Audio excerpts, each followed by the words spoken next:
Hello, and welcome to a semi-unboxing of the game Inish by Boardgame Brews. The publisher of Inish is Madagot. The designer is Christian Martinez. They recommend players to be ages 14 and up with 2 to 4 player count and minimum game time of 60 minutes. Although I'm going to probably say that the estimated time will probably be closer to 90 minutes per game, or longer if you have 4 players. As you can tell, the box art is very unique and eye-catching. It's very similar to the art style of the Celtic region of yesteryear. And we're going to take a look inside. Now, I've already opened the box and taken a look at some of the components, but I'm going to give you an idea of what to expect if you purchase the game, as well as my impression of the insert, the components, and overall game itself. So let's have a look, shall we? So when you first open the game, you'll see something similar to this. The game rules are very well done. As you can see, there's some nice artwork that is very similar to the art of the cover. They do a very good job of explaining what the cards are, initial game setup, and other components, the playing steps, phases, and conflict resolution, and victory conditions with the end of game and whatnot. There's a nice also game term section here so that you understand what's being referred to in the cards and whatnot throughout gameplay. And then there's some nice little art that mimics the cover. Now typically you'll see something like this when you first open it. These are the different game tiles. And as you can see, they're very uniquely shaped. The design of the game is that they would interlock. As you can see right here, the pieces fit like puzzle pieces. Also, as you can see, these little mats extend above the depth of the box, which is usually a good sign that there is going to be enough room in the box for these components as they're broken down without having too much space, basically having a box that's much bigger than necessary for the components. Now I've already broken down most of these components. I actually fit these back in here to give you an idea. There's a little bit of concern when you're taking these out that these little corners might catch, but they seem to pop out okay without any problems. And as you can see, there's quite a few of them, but I've already taken them out, so we'll take a look at what's inside here. So here are the game tiles themselves. There's quite a few, pretty good stack. They all match up.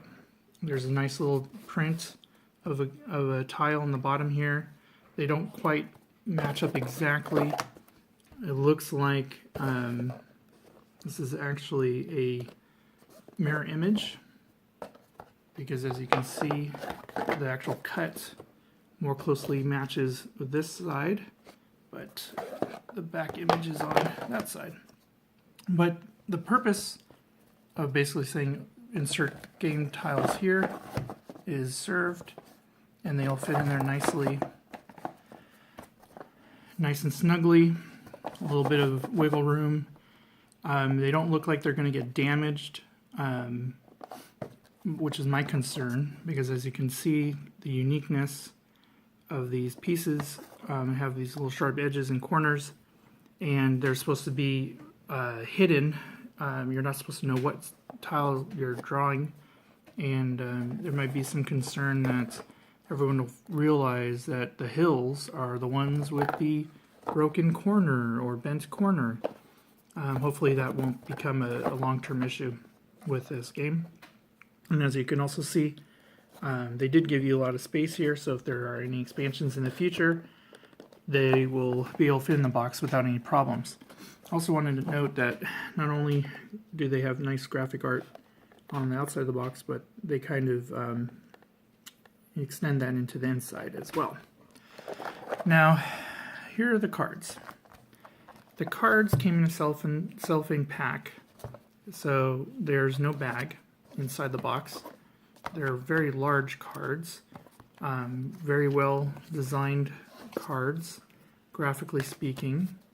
There's different card types, and there's even a few reference cards on here on the bottom for the different players. There's 4 of them, so this is a 4-player game.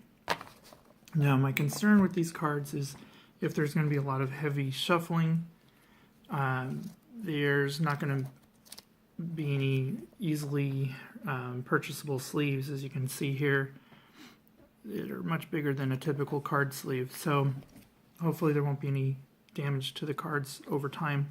And I'll end up probably putting them in a sandwich bag, since they're even bigger than most large game bags that I have in my supplies. These are the Citadels and Sanctuaries. I took a few of them out, but they fit in this bag pretty well. They're pretty good components.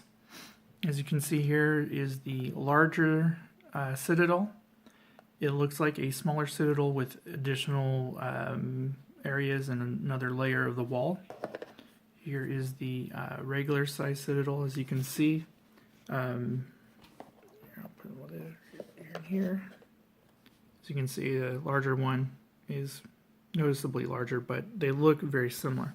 Now, what I like about these is when you have your little guys in here, they fit nicely. They're snug. They don't, well, that was a bad design, but they don't fall out on their own, but they're not so snug that they are difficult to pop out. They come out pretty easily with just a little bit of pressure. But they're pretty sturdy pieces. These little sharp towers and things, they don't look like they're going to break off or anything. They're not too brittle or anything like that. Here are the sanctuaries, and they're also pretty sturdy. These little towery rocks or whatever, they don't look like they're going to break off. There's a little bit of give when you apply pressure, but it doesn't seem like there's any permanent problems with them. They're pretty good components. I give them A+ for these structures. These are typical of the player components. There's some axemen, some spearmen, some staff guys, and some thieves or something. Got little ladies in cloaks. These are not as well made. The details are okay enough, as you can see. There's remnants of facial features. They look like people. The design work is pretty good, but they are small miniatures, so it's not like super awesome. But look at these spears. They're bending. They're very flexible spears. There's not a whole lot of rigidity, and my concern is some of these components might break if little kids, like my little kids, get a hold of them. But we'll see. Hopefully they won't be playing with these when I'm not around. The other concern with these components is this is the kind of bag that they came in. And these are open-ended bags, as you can see here. They're not resealable, so you'll have to get your own bags for these. They did come with 4 different player colors, and they're noticeably different colors. It's not like you have yellow and orange that are, very similar. So that's a good plus. I'll just have to get individual bags for these 4 different clans. And if you take a look here in the box, there's plenty of room. There's no significant image on the bottom of this guy, but these components right here, there's no place to put them specifically. So we'll have to get a bag for these tokens so that they can be protected and not lost in shuffling of the boxes and whatnot. But yeah, as you can see, there's lots of room. The insert's not, the best insert, but it serves a purpose. It has a little divider here, probably very useful during shipping to keep the box rigid. And there's plenty of space for expansions in the future. It's just I would have preferred to have an insert that had better components or better sections for components. Or even better components. And again, these little guys are a little bit of a concern. But overall, the game is very beautiful, and the box art is really nice, and the theme seems to be consistent. Whether or not the theme applies to the mechanics, we'll find out when we do our playthrough video in the future. But there you go. That is a semi-unboxing of Inish by Madagot Games. And we will be making more of these videos in the near future. If you like the video, please like it or subscribe or whatever you'd like to do. I'm going to be making some of these videos as I get new games, and I'll be making some of these videos to point out the good and the bad of these games that I have in my collection. Thank you.